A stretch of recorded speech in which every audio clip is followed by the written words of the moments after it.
Welcome to the problem framing course. I will kick off by explaining why problem framing matters and how mastering it can transform your work and impact as a product manager. As a product manager, you're in the middle of everything: your business stakeholders, customers, and your teams. You're the hub that connects all of this group, which means you're juggling their expectations and you're trying to align them. You need to understand your stakeholders' business needs, but they don't always make it easy for you. They often have conflicting agendas and or requests that don't make sense all the time. At the same time, you need to empathize with your customers, understand their needs, figure out what they want, and solve their challenges with your product. And then, of course, you need to collaborate with your teams to co create solutions that check all of these boxes.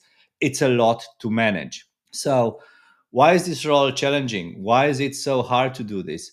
Well, because you're constantly balancing tensions. On one side, you have stakeholders pushing their interest.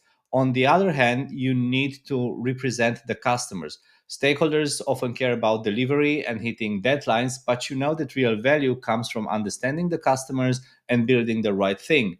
Balancing these demands isn't always straightforward. One other common tension is between delivery and discovery. Stakeholders want everything delivered on time according to the roadmap with very little deviation, while you know the importance of listening to the customers, listening to their feedback, and make adjustments and iterations based on that.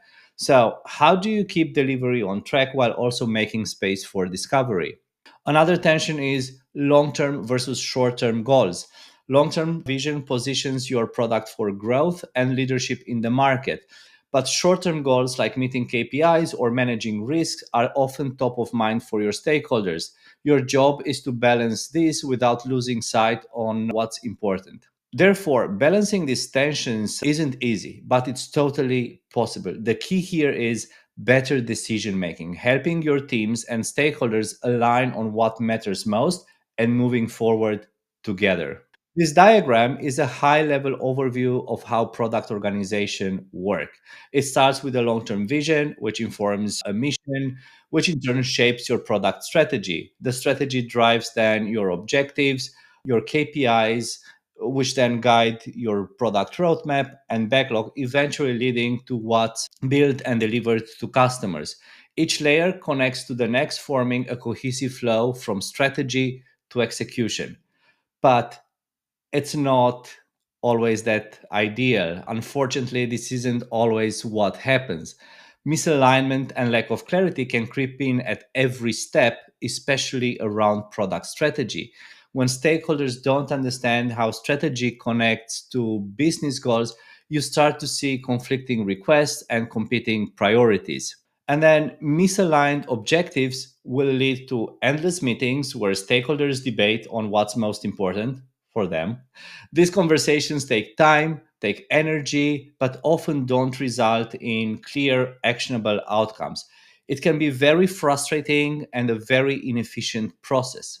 Another problem that you might face is competition over resources. Some stakeholders may have more influence than others and push their own agendas, taking resources from initiatives that could deliver more value. This leaves you struggling to meet your goals. Then there is the well known feature factory problem. Roadmaps filled with features that feel disconnected from business strategy, from customer needs, or both. You're just building for the sake of building, and it's hard to see the real impact. And finally, there's the issue of being handed solutions instead of problems to solve. Stakeholders come with their must have features, but there's no clear value behind them. This wastes time, effort, and resources while adding little real value to your product or to your customers. But these are symptoms to a bigger problem. And let's talk about that. As I was saying, these are symptoms, and symptoms are just at the surface. The root cause lies in misaligned or unclear product strategy. If the strategy isn't clear at the top, everything downstream, objectives, roadmaps, backlogs, gets messy. Why this happens? Well, stakeholders often work in silos, each with their own limited view of the bigger picture.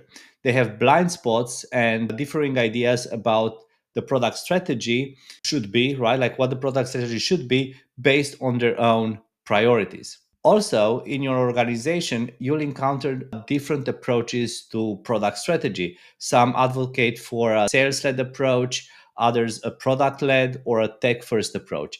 These competing agendas create additional complexity that you have to deal with. And on top of that, stakeholders are measured on different metrics and have different success criteria based on their individual goals. Each wants the product strategy to reflect these individual goals, which makes alignment even harder. And let's not forget that senior stakeholders are often far removed from customers. Without direct access to customer insights, product strategy can end up disconnected from real user needs. Instead of tackling these symptoms one by one, focus on the root cause, aligning on product strategy. By addressing this as its core, you can solve many of the problems that make your job harder. And this is where problem framing comes in. It's a powerful tool to align stakeholders, clarify strategy, and make informed, customer centered, but also strategic decisions. Mastering problem framing will equip you with all of the knowledge and the tools to align these different perspectives, uncover customer insights, and drive strategic decisions using those. It's the key to solving the right problems while creating impact for both customers and the business. It will make you the go to decision making facilitator in your organization.